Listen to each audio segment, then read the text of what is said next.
Good morning everyone, happy Friday and happy Vlogmas Day 5.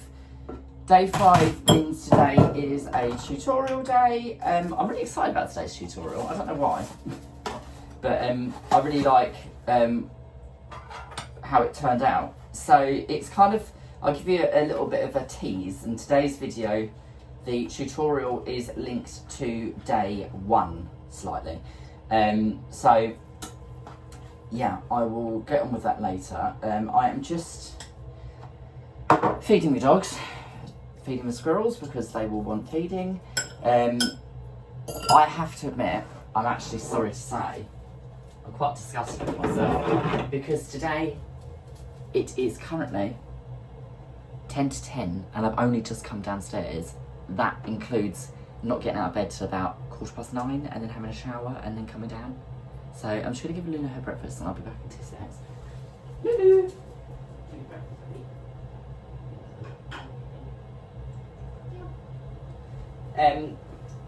So yeah, I don't know what happened to me last night. I could not get to sleep last night. I don't know what was going on. Everything was buzzing around my head. I kept thinking of different things. Nothing really like worrying or anything like that. I just could not get to sleep. This is a lot of food for you, Dobby. I couldn't get to sleep, so I just thought, when my alarm woke me up this morning at about 6, I switched it off, and I thought, I'll just have a little bit longer, because the dogs eat raw food, by the way. It's not Chinese takeout that they're getting fed, but it is the same containers. So yeah, this morning, when my alarm went off, I just thought, I'm going to have a little bit longer in bed, because I didn't sleep very well.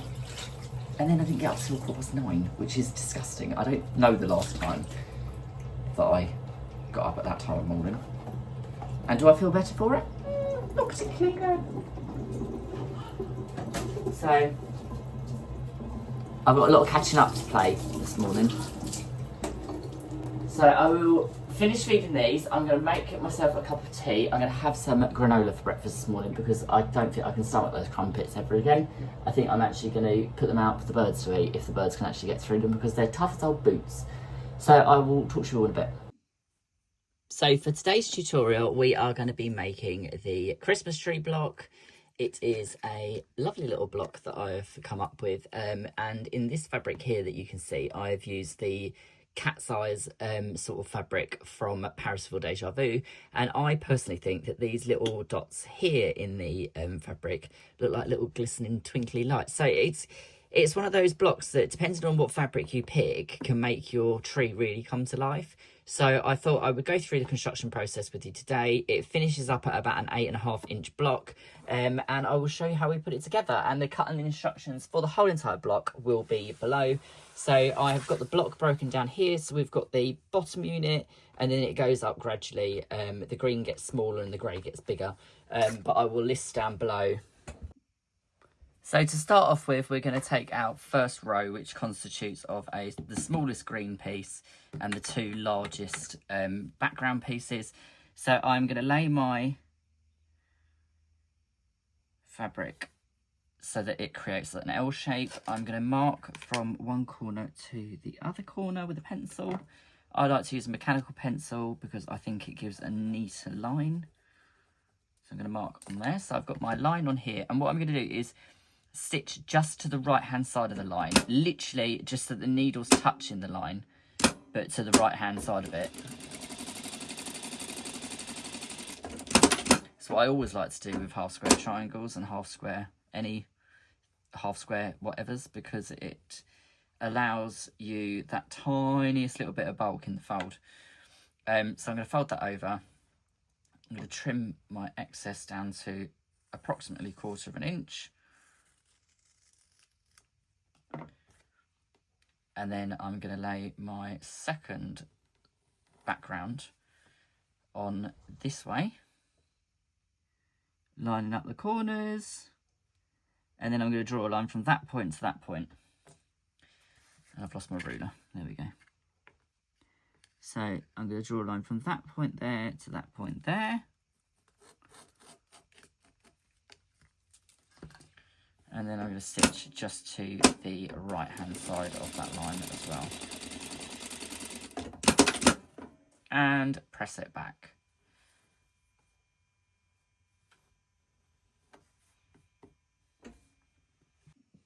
So once that's pressed open, we have the top of our Christmas tree. So I'm going to put that to one side, and then I'm going to do the same with the next line. So I'm going to line up my my rectangles so they're in an L shape, and I'm going to stitch across that point. Just making sure that that is my corner.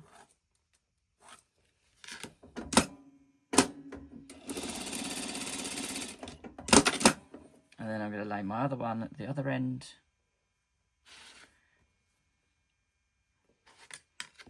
And stitch across that diagonal there.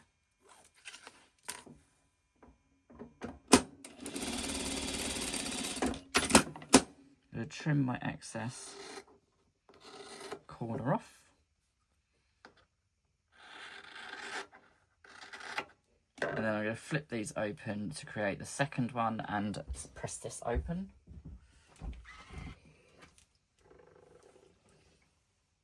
So while I'm pressing, I'm just making sure that I'm not distorting my fabric, because obviously we have bias seams now. So I have pressed that one open, and that is our second row. And then our third row is the longest green piece with the shortest grey bits. So I'm going to, again, I'm going to put my background on top, and I'm just going to draw a line there and stitch along that line. And then I'm going to do the same on the other side.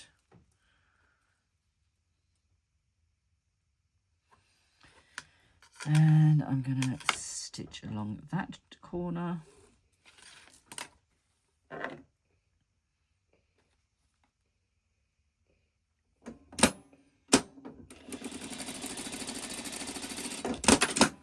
Again, I'm going to trim off my excess to about 1/4 inch. You can do this with a rotary cutter if you prefer. And then I'm going to press those open.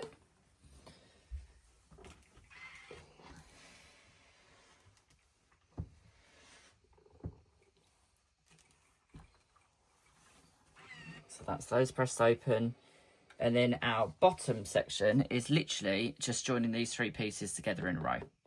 So I'm going to take the right hand side and stitch that with a 1/4 inch, flip it round, I'm going to finger press that out of the way, and then do the other side. This gives us our trunk.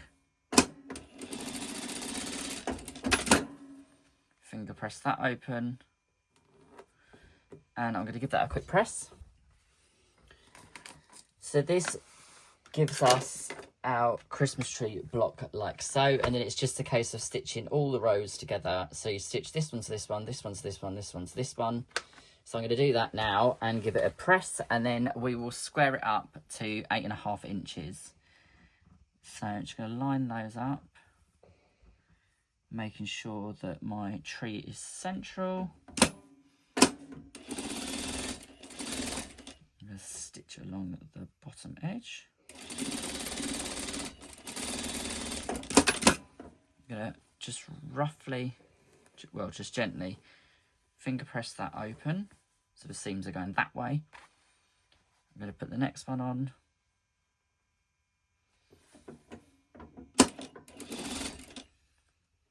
Just lining that up.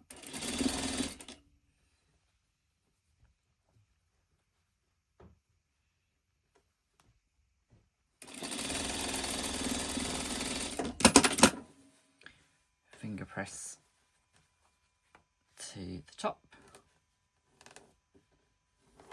And then I'm going to put my stalk on, well, my trunk, my Christmas tree trunk.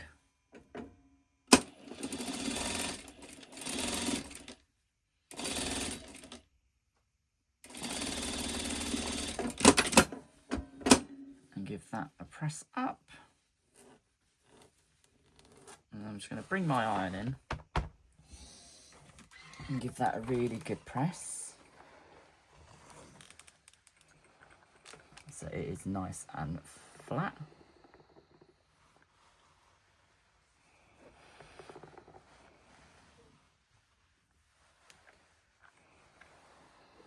like so. And then what I'm going to do is just take this to my cutting mat, and I'm just going to square this up with my 8.5 inch ruler. And that is today's Christmas tree block and the tutorial for today's tutorial. So I will catch up with you again in a bit. So I have had a little bit of a thing today, and after doing my tutorial and things like that, I thought I would go through something quite exciting today, actually. Because of it being a tutorial day and not a gift day, I thought I would give you the opportunity to treat yourself to something else, if you so wish to. So I have been working behind the scenes for a little while on a new pattern. It's been in testing probably for the best part of a month. I know for sure that the lovely, gorgeous Rachel from the French Seams has made her one, because she brought it to retreat, and we were all looking through it and everyone was admiring it. And I know that Katie from Whatever Katie Sews is probably about 75% of the way through hers.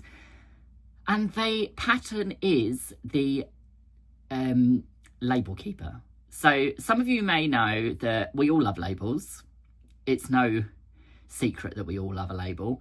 And I thought I would go through the pattern with you. So the label keeper is this pattern here. And I just want to sort of preempt this by saying that this is literally the adult version of a sticker album. Okay, so when we were all kids and we used to all have, whether it was the football stickers or whether it was the Spice Girls sticker album, I think you can probably guess which one of the two I had. It was not the football stickers, just for a little bit of a sneak preview on that one. So this is the label keeper. And I am so excited about this pattern. So it works basically like a big binder, like a A4 lever arch file sort of size. You have your cover, which is quilted foam, and then you get to open it up and you have your pages inside, which contain all of your labels, which flip open and are double-sided, so you can break these pockets down to whatever size you want, and it keeps all of your labels in. And when you run out of room, you can fit another 2 sets of pages in. So as you can see here in my spine of my binder, there is enough room here for another pair of pages. So the pages are double-sided, so you get 4 pages per page that you make. I have already nearly filled up this second one, so I made a second one. So as you can see, I've got all of my labels lovely, neatly and stored. If I need to go through them, I can just put my finger in the top of the packet, in the top of the pocket, and just slide my labels out.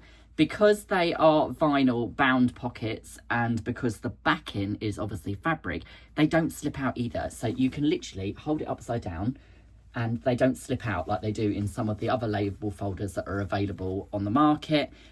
So this one, basically, you can create however you want it. The other good thing as well, which I'm just going to quickly grab one to show you, is if you have no way of storing, he says, well, his is in an absolute terrible mess.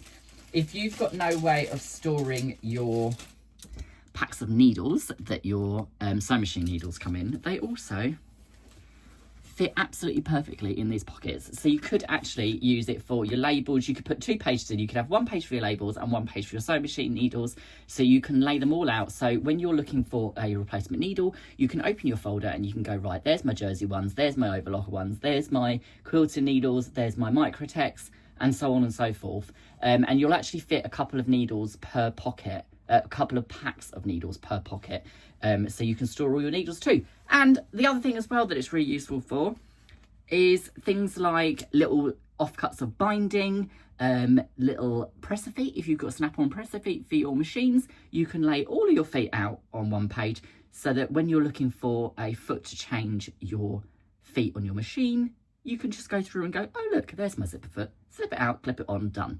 So that is the new pattern that I've been working on for quite a while. It is the label keeper, but you can use it for multiple uses. You can have up to 3 sets of pages, which would be 12 pages in total. You might get a 4th in, it's up to you.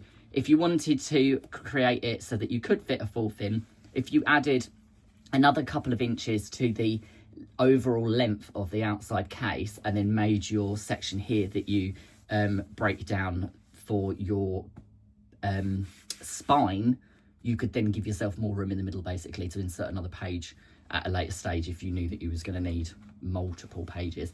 But I think most of us will probably manage with 3 sets of pages, which would be 12 sets of actual pockets. So yeah, that is the new pattern, which is the Label Keeper by myself. I have come up with this idea and I am super proud of it.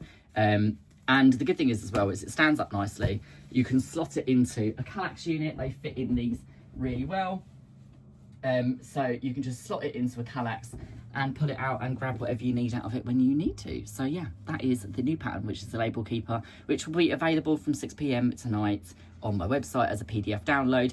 There is a full tutorial of how you create the pages for the inside. There's not a tutorial for the outside because it is just basically a mini quilt, which most of us know how to quilt a sandwich and divide it up for the stitch lines and bind it, because the binding for it is exactly the same as how you would bind the internal pages. So yeah, the whole tutorial for it is for how you assemble the pages inside. And there's also 2 ways of assembling them in the pattern, so that if your machine doesn't like vinyl on the bed of your machine, you can construct it in a slightly different way as well, so that you don't ever have the vinyl stuck to the bed of your machine. And that is that. So I will catch up with you again in a little while and let you know what else I get up to later on today. So, little update, I got distracted and made myself another Marlowe, which is, again, it's a Marlowe sweater is what the pattern's called. Why it's called a sweater, I'll never know because it's a cardigan. But anywho, this is the fabric that I got from the fabric boutique in Ashby de la Zouche. Best name of a town in Britain. Yeah, so I got that from Ashby de la Zouche from the fabric boutique. It's a very, very long mouthful of words, that is. And it is the most delicious. It feels like cashmere, but it's not. It's a polyester and viscose and something blend. But it feels absolutely divine. It's got a really nice weight to it, so it's quite heavy. So I thought I would show you. Ignore my sexy shorts. But yeah, here is my Marlowe. I can't be bothered to put buttons on it. I don't think I actually want them to. I quite like the way that it sort of hangs and drapes at the front. It needs a bit of a press because I've just top stitched that and it's a little bit wobbly. But I think once it's been washed, it'll be fine. So yeah, I absolutely love it. It is so soft and so comfy. So the Marlowe is, this is the, I call this the Marlowe. It is not the Marlowe basically because I've hacked this pattern to pieces. Because obviously I do not have anything in this area like a woman would, which is what it's drafted for. So I actually scooped out loads from the inside seam. I scooped out some from the outside seam. I narrowed the shoulder, lengthened this by about 4 inches, made the band bigger, made the length of the sleeve slightly longer because I like a long sleeve, and I made the cuffs as standard actually. It's the only thing I didn't change, I think. Because I lengthened the body and the back, obviously I had to lengthen the neckband, so the neckband's lengthened as well. Even though this time, for some reason, I had to cut about 6 inches off it. Explain that. I think it's because the lovely knit fabric stretches a lot more than the previous knit fabric that I used. But yeah, there we go. There's my Marlowe. I'll catch up with you in a bit. I'm going to try and get some more stuff done in here today. We shall see. So I am editing the vlog. I didn't get any more stuff done today. I had a load of emails that I had to get done. I had to chase a few orders and put a few orders through for some stock. And I will catch up again tomorrow. Tomorrow I've got to go and do hair clients in the morning. I will try and catch up with you tomorrow morning, and then I will catch up with you after that when I get home tomorrow afternoon. So happy Vlogmas day 5. Tomorrow is a gift in the Advent calendar, so I will go through that as well with you tomorrow, and the thought process behind that and everything else. So I will see you all soon. Ciao for now.